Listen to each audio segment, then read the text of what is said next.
ಆತ್ಮಗಳು ಮರುಜನ್ಮ ಪಡೆಯಲು ಇವುಗಳೇ ಕಾರಣ ಎನ್ನುತ್ತೆ ವೇದ, ಪುರಾಣ. ಮರಣಾನಂತರ ಕೆಲವೊಂದು ಆತ್ಮಗಳು ಮರುಜನ್ಮ ಅಥವಾ ಪುನರ್ಜನ್ಮವನ್ನು ಪಡೆದುಕೊಳ್ಳುತ್ತದೆ ಎನ್ನುವ ಮಾತನ್ನು ನೀವು ಕೇಳಿರಬಹುದು. ಸಾವಿನ ನಂತರ ಆತ್ಮಕ್ಕೆ ನಿಜವಾಗಿಯೂ ಪುನರ್ಜನ್ಮವಿದೆಯೇ ಮತ್ತು ಎಲ್ಲಾ ಆತ್ಮಗಳು ಪುನರ್ಜನ್ಮವನ್ನು ತೆಗೆದುಕೊಳ್ಳುತ್ತವೆಯೇ? ವೇದ, ಪುರಾಣಗಳಲ್ಲಿದೆ ರಹಸ್ಯ ಮತ್ತು ಕಾರಣ. ಈ ಭೂಮಿಯಲ್ಲಿ ಜನಿಸಿದ ಪ್ರತಿಯೊಬ್ಬರಿಗೂ ಮರಣ ನಿಶ್ಚಿತ ಎಂದು ಶಾಸ್ತ್ರಗಳಲ್ಲಿ ಹೇಳಲಾಗಿದೆ.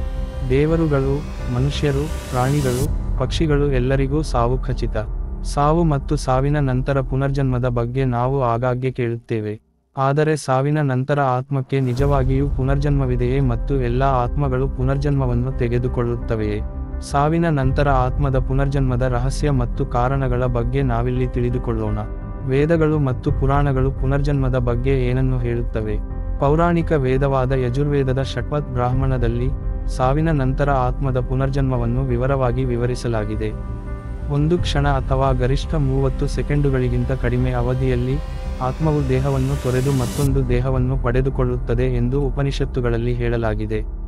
ಸಾವಿನ ನಂತರ ಆತ್ಮವು ಹೊಸ ದೇಹವನ್ನು ಹೊಂದಲು 3 ದಿನಗಳು, 13 ದಿನಗಳು, ಕಾಲು ತಿಂಗಳು ಅಥವಾ ಇಡೀ ವರ್ಷ ತೆಗೆದುಕೊಳ್ಳುತ್ತದೆ ಎಂದು ಗರುಡ ಪುರಾಣದಲ್ಲಿ ಹೇಳಲಾಗಿದೆ. ಹೊಸ ದೇಹವನ್ನು ಅಳವಡಿಸಿಕೊಳ್ಳದ ಆತ್ಮಗಳು ಪಿತೃಲೋಕ ಮತ್ತು ಸ್ವರ್ಗಲೋಕಕ್ಕೆ ಹೋಗುತ್ತವೆ ಅಥವಾ ಆತ್ಮಗಳು ಅಲೆದಾಡುತ್ತವೆ. ಆತ್ಮಗಳು ಮರುಜನ್ಮ ಪಡೆಯಲು ಕಾರಣ: ಸೇಡು ತೀರಿಸಿಕೊಳ್ಳಲು. ಜೀವನದಲ್ಲಿ ಬಹಳಷ್ಟು ಅನ್ಯಾಯಕ್ಕೊಳಗಾದ ಮತ್ತು ಇದರಿಂದಾಗಿ ಮರಣ ಹೊಂದಿದ ವ್ಯಕ್ತಿ ನಂತರ ಸೇಡು ತೀರಿಸಿಕೊಳ್ಳಲು ಆತ್ಮವು ಮರುಹುಟ್ಟು ಪಡೆಯುತ್ತದೆ. ಮರುಹುಟ್ಟು ಪಡೆದ ನಂತರ ಅವುಗಳು ತಮ್ಮ ಸಾವಿಗೆ ಕಾರಣವಾದ ವ್ಯಕ್ತಿಗಳ ವಿರುದ್ಧ ಸೇಡು ತೀರಿಸಿಕೊಳ್ಳಲು ಪ್ರಯತ್ನಿಸುತ್ತವೆ. ಅಕಾಲಿಕ ಮರಣದಿಂದಾಗಿ. ಅಪಘಾತ, ಅಕಾಲಿಕ ಮರಣ ಹೊಂದಿದ ಅಥವಾ ಯಾವುದೇ ವಿಪತ್ತಿನ ಕಾರಣದಿಂದ ಯಾರಾದರೂ ಅಕಾಲಿಕ ಮರಣ ಹೊಂದಿದರೆ ಅಂತಹ ವ್ಯಕ್ತಿಯ ಕೆಲವು ಆಸೆಗಳು ಈಡೇರದ ಹಾಗೆ ಜೀವವನ್ನು ತ್ಯಜಿಸುತ್ತಾರೆ. ಅಂತಹ ಆತ್ಮಗಳು ತಮ್ಮ ಆಸೆಗಳನ್ನು ಪೂರೈಸಲು ಸಾವಿನ ನಂತರ ಪುನರ್ಜನ್ಮವನ್ನು ತೆಗೆದುಕೊಳ್ಳುತ್ತಾರೆ. ಪಾಪ ಪೀಡಿತನಾಗಿರುವುದರಿಂದಾಗಿ ತನ್ನ ಜೀವನದಲ್ಲಿ ಅನೇಕ ಪಾಪಗಳನ್ನು ಮತ್ತು ಅನ್ಯಾಯಗಳನ್ನು ಮಾಡುವ ಅಂತಹ ವ್ಯಕ್ತಿಯು ಮರಣದ ನಂತರ ಅವನ ಆತ್ಮವನ್ನು ಸಹ ಭೂಮಿಗೆ ಕಳುಹಿಸಲಾಗುತ್ತದೆ. ಆದ್ದರಿಂದ ಅವನು ಭೂಮಿಯ ಮೇಲಿನ ಪಾಪ ಕರ್ಮಗಳ ದುಃಖವನ್ನು ಸಹಿಸಿಕೊಳ್ಳುತ್ತಾನೆ.